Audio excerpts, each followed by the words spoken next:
देखिए फ्रेंड्स, एक ऐसा सीरीज हम आपके लिए स्टार्ट किए हैं जो कि आपके आने वाले सभी एग्ज़ाम्स के लिए इंपॉर्टेंट होगा। चाहे आप किसी भी गवर्नमेंट एग्ज़ाम्स की प्रिपरेशन कर रहे हैं, जहां से डेफिनेटली क्वेश्चंस बनेंगे।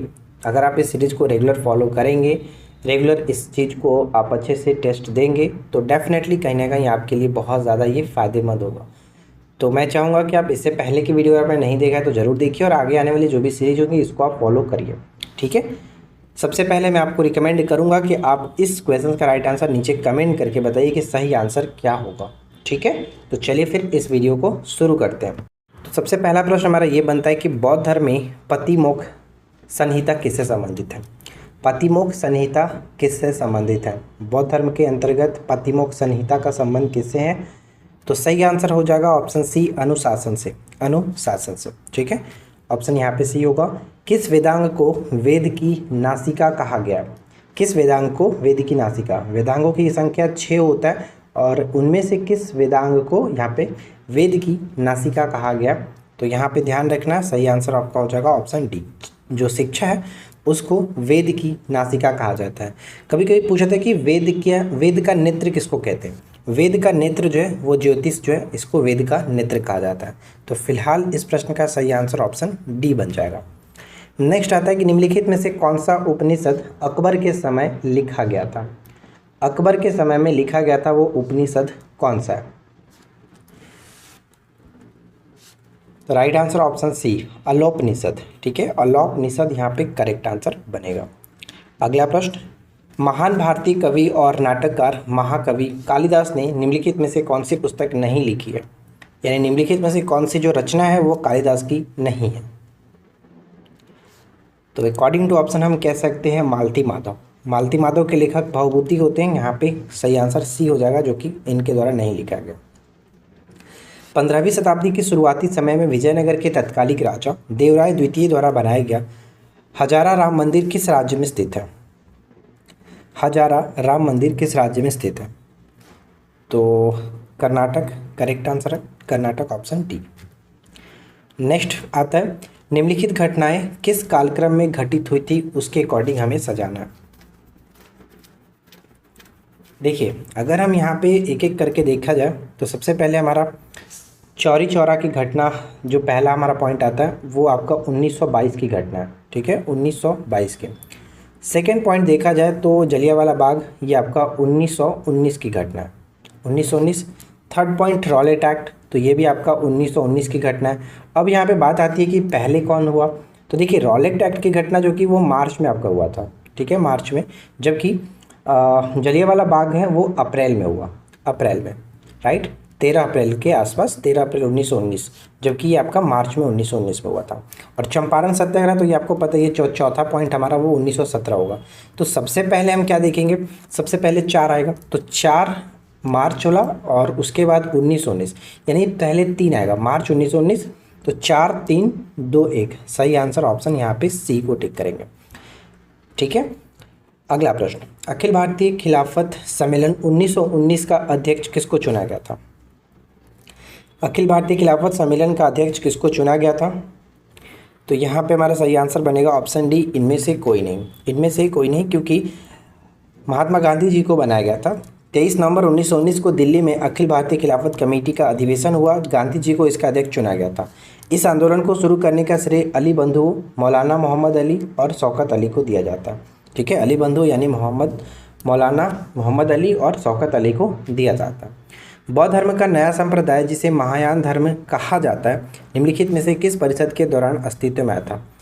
बौद्ध धर्म जो है वो 2 भागों में विभाजित किया गया था, हीनयान और महायान में। तो ये आपका जो यान है वो किस समय देखने को मिला? तो जब चौथी बौद्ध संगीति का आयोजन किया गया था कश्मीर के कुंडल वन में, तब जाकर के यहाँ पे विभाजन हुआ। तो सही आंसर फिलहाल डी होगा, इनमें से कोई नहीं। नेक्स्ट प्रश्न हमारा ये बनता है कि मोहम्मद गौरी को माउंट आबू के पास किसने हराया था? मोहम्मद गौरी को माउंट आबू के पास किसने हराया था? तो राइट आंसर हो जाएगा ऑप्शन सी, भीमदेव सोलंकी द्वितीय। भीमदेव सोलंकी द्वितीय, ऑप्शन सी। नेक्स्ट वन है कि मुस्लिम समुदाय का धार्मिक पुनरुत्थान निम्नलिखित किसका उद्देश्य था? मुस्लिम समुदाय का धार्मिक पुनरुत्थान जो है निम्नलिखित किसका उद्देश्य था? तो अकॉर्डिंग टू ऑप्शन कह सकते हैं अलीगढ़ आंदोलन। ऑप्शन हम बी सी यहाँ पे करेक्ट होगा, अलीगढ़ आंदोलन। लोमस ऋषि की गुफा कहाँ स्थित है? देखिए फ्रेंड्स, जितनी भी क्वेश्चंस यहाँ पे आपके सामने दी जाती है वो बहुत ज़्यादा चुनिंदा प्रश्न होते हैं। अगर आपको अच्छे से प्रिपरेशन करना है जीके जीएस का तो फिर आप इस टाइप के क्वेश्चंस को अच्छे से याद रखिए, हो सके तो नोट डाउन कर लीजिए अगर आपको नहीं याद है तो। ठीक है, पीडीएफ हमारे एप्लीकेशन पे आपको मिलता है, तो एप्लीकेशन को डाउनलोड करके रखिए। एप्लीकेशन पे बहुत सारी कोर्सेज आपको मिल जाएगी जो आपके एग्जाम्स में हेल्प करेगा, तो आप जाकर के एप्लीकेशन पे चेकआउट कर सकते हैं। बहुत ही कम कीमत पर बहुत अच्छी मटेरियल दी जाती है। लोमस ऋषि की गुफा ये आपका गया के अंतर्गत देखने को मिलेगा, बिहार के गया में, ऑप्शन सी। नेक्स्ट आता है, आईएनए सैनिकों की ओर से दिल्ली के लाल किले में आयोजित मुकदमे के दौरान किसने वकालत की थी? तो यहाँ पे देखिए किसने वकालत की थी, तो जवाहरलाल नेहरू भी थे, भुल्ला भाई देसाई भी थे और तेज बहादुर सप्रू भी थे। तो ऑप्शन डी को टिक कर सकते हैं, उपरोक्त सभी ने वकालत की थे। यहाँ पे पढ़ सकते हैं कि साल 1945 में भारतीय राष्ट्रीय सेना आईएनए के मुकदमे की शुरुआत लाल किले से हुई थी। इस मुकदमे में कांग्रेस का भुल्ला भाई देसाई, जवाहरलाल नेहरू, तेज बहादुर सप्रू, कैलाशनाथ काटजू और लेफ्टिनेंट जनरल हीरालाल वर्मा जैसे कई प्रसिद्ध वकीलों ने वकालत की थी। तो ये थोड़ा सा आपको याद रखना है। कालिदास के मालविकाग्निमित्रम का नायक निम्नलिखित में से किस वंश से संबंधित है? मालविकाग्निमित्रम के जो नायक थे वो किस वंश से संबंधित थे? तो शुंग वंश से। ऑप्शन सी शुंग वंश से संबंधित थे। नेक्स्ट प्रश्न आता है जो कि साइंस से रिलेटेड है। ये कह रहा है कि प्रिस्बोपिया को सही करने के लिए आमतौर पर इस्तेमाल किया जाता है। प्रिस्बोपिया जो होता है एक प्रकार का आँख से संबंधित बीमारी होती है। इसमें बुढ़ापे में मतलब धीरे धीरे कम दिखाई देने लगता है। इसमें बाईफोकल लेंस का इस्तेमाल किया जाता है। तो यहाँ पे करेक्ट होगा ऑप्शन ए। यहाँ पे हम पढ़ सकते हैं कि प्रेसबायोपिया तब होता है जब आपकी आंख धीरे धीरे चीज़ों की स्पष्ट रूप से करीब से देखने की क्षमता खो देती है। यह उम्र बढ़ने का एक सामान्य हिस्सा होता है। वास्तव में प्रेसबायोपिया का शब्द जो है वो ग्रीक शब्द से आया जिसका अर्थ होता है बूढ़ी आँख। यानी 40 वर्ष की आयु के तुरंत बाद इस तरह के लक्षण देखने को मिलना स्टार्ट हो जाता है। ठीक है, चलिए नेक्स्ट वन देखते हैं। रिमोट सेंसिंग टेक्नोलॉजी के संदर्भ में लिडार जो शब्द है इसका अर्थ क्या होता है? लिडार, लिडार शब्द का अर्थ होता है light detection and ranging. Light detection and ranging, option A. निम्नलिखित में से कौन सा रोग विटामिन B1 की कमी से होता है? विटामिन B1 की कमी से होता है बेरीबेरी। Beriberi, option B. ठीक है, बेरीबेरी होता है। निम्नलिखित में से किस फूल को वनस्पति रूप से नरसी के नाम से जानते हैं? नरसी के नाम से जानते हैं। किस फूल को वनस्पति से नरसी के रूप में जाना जाता है? तो डैफोडिल करेक्ट होगा, option D daffodil. Next one क्या बनता है कि जैविक प्रणालियों में निषेचन के दौरान नर और मादा नामक कोशिका युग्मकों का संलयन बनने के लिए होता है। इसे किस नाम से जाना जाता है? क्वेश्चन अगर आपको अच्छे लग रहे हैं तो प्लीज़ वीडियो को लाइक ज़रूर करिए, चैनल को सब्सक्राइब कर लीजिए ताकि इस तरह की रोज़ाना आपको वीडियोज मिलती रहे। तो इसे हम लोग युग्मनज कहते हैं। ठीक है, युग्मनज, ऑप्शन बी। अगला देखिए क्या कह रहा है कि क्लासिकल स्वाइन बुखार को हॉग हैजा के नाम से भी जाना जाता है। यह एक संक्रामक बुखार है जो किसके लिए जानलेवा साबित होता है? तो ये सुअर जो होते हैं उनके लिए जानलेवा साबित होता है। कुछ पदार्थों का अति निम्न ताप पर विद्युत प्रतिरोधक पूर्णतः समाप्त हो जाते हैं। इन पदार्थों को क्या कहा जाता है? इन पदार्थों को हम लोग अति चालकता के नाम से जानते हैं, जिसकी खोज कैमरलिंग ओंग्स ने किया था। कैमरलिंग ओंग्स। मर्मिकोलॉजी के संबंध में कौन सा कथन सही है? मर्मिकोलॉजी, तो यह एक कीट विज्ञान की शाखा है, बिल्कुल सही। इसके अंतर्गत तितलियों का अध्ययन किया जाता है, ये गलत है। तितलियों का अध्ययन नहीं, इसके अंतर्गत चींटियों का अध्ययन होता है। मर्मिकोलॉजी में चींटियों का अध्ययन होता है। इसके प्रतिपादक विलियम मार्टिन व्हीलर द्वारा किया गया था, तो ये सही है। यानी फर्स्ट और थर्ड करेक्ट होगा, यहाँ पे डी को टिक करेंगे। नेक्स्ट वन कह रहा है कि बिहार के फॉरवर्ड ब्लॉक के नेता कौन थे? बिहार के फॉरवर्ड ब्लॉक के नेता कौन थे? तो राइट आंसर क्या बनेगा? बिहार में फॉरवर्ड ब्लॉक के जो नेता बनाए गए थे शिलभद्र याजी को बनाया गया था। शिलभद्र याजी, ऑप्शन सी। निम्नलिखित में से किन को लोकसभा और राज्यसभा दोनों के निर्वाचन में मतदान का अधिकार है?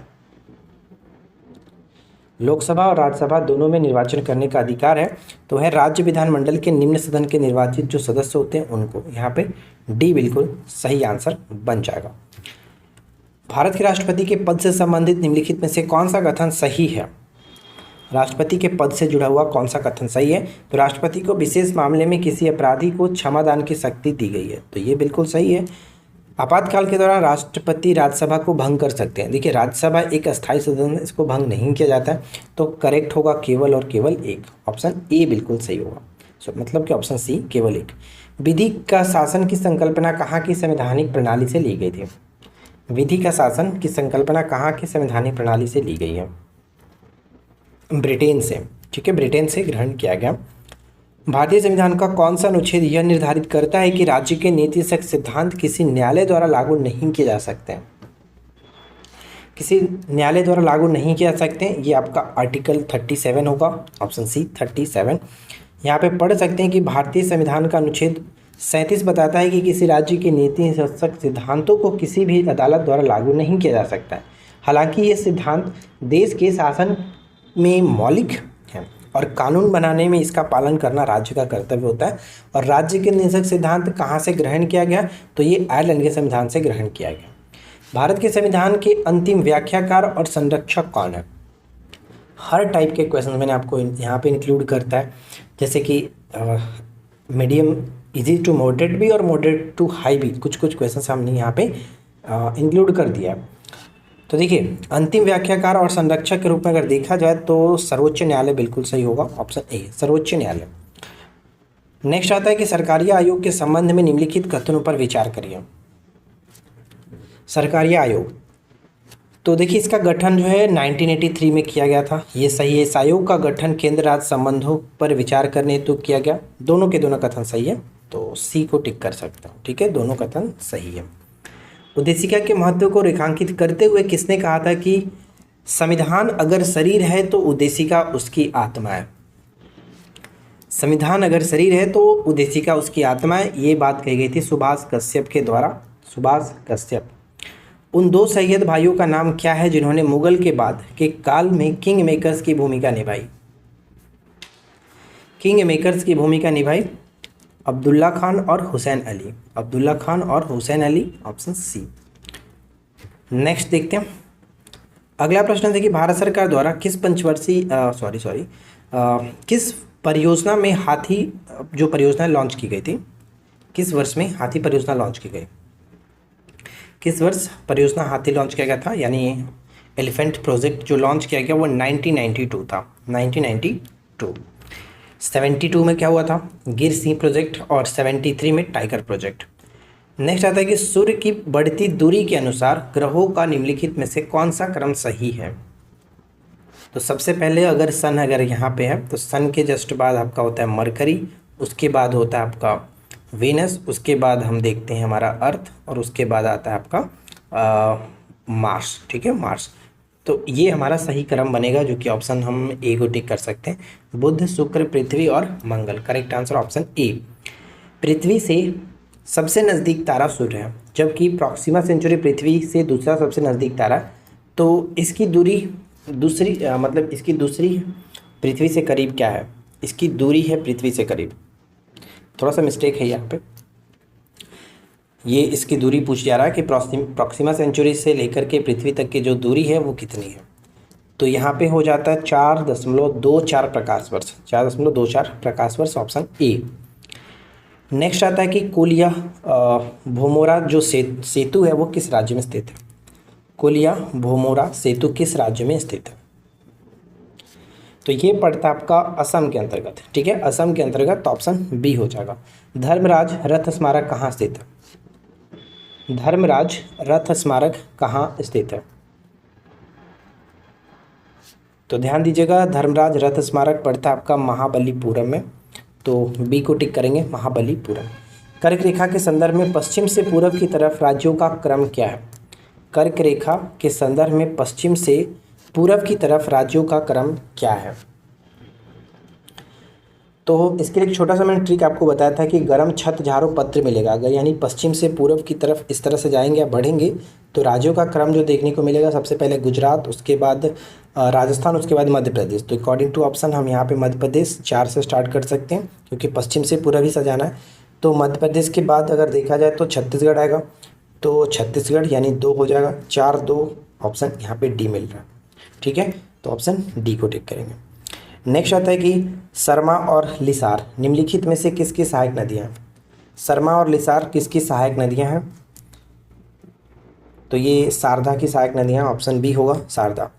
WHO के द्वारा भारत को पोलियो मुक्त किस वर्ष घोषित किया गया? भारत को WHO के द्वारा पोलियो मुक्त घोषित कब किया गया था? तो ये 2014 में घोषित हुआ, ऑप्शन बी 2014 में। निम्नलिखित में से कौन सा जोड़ा सही ढंग से मेल नहीं खाता है? तो सही ढंग से मेल नहीं खाता जैसे कि तवा परियोजना मध्य प्रदेश, कुंडा परियोजना का संबंध देखा जाए तो ये गलत होगा, तमिलनाडु होना चाहिए, फरक्का पश्चिम बंगाल और तिलैया डैम जो कि झारखंड। तो ये सब सही है लेकिन बी यहाँ पे गलत होगा, कुंडा परियोजना तमिलनाडु होगा, ठीक है, तमिलनाडु। चलिए आगे बढ़ते हैं। ओरछा किस नदी के किनारे अवस्थित है? ओरछा, तो ओरछा का संबंध हो जाता है बेतवा नदी, बेतवा नदी के किनारे अवस्थित है, ऑप्शन सी। बिम्स्टेक का गठन किस वर्ष किया गया था? बिम्स्टेक में टोटल 7 देश हैं शामिल हैं और इसका गठन किया गया था 6 जून 1997 को, ठीक है, 6 जून 1997 को इसका गठन किया जाता है।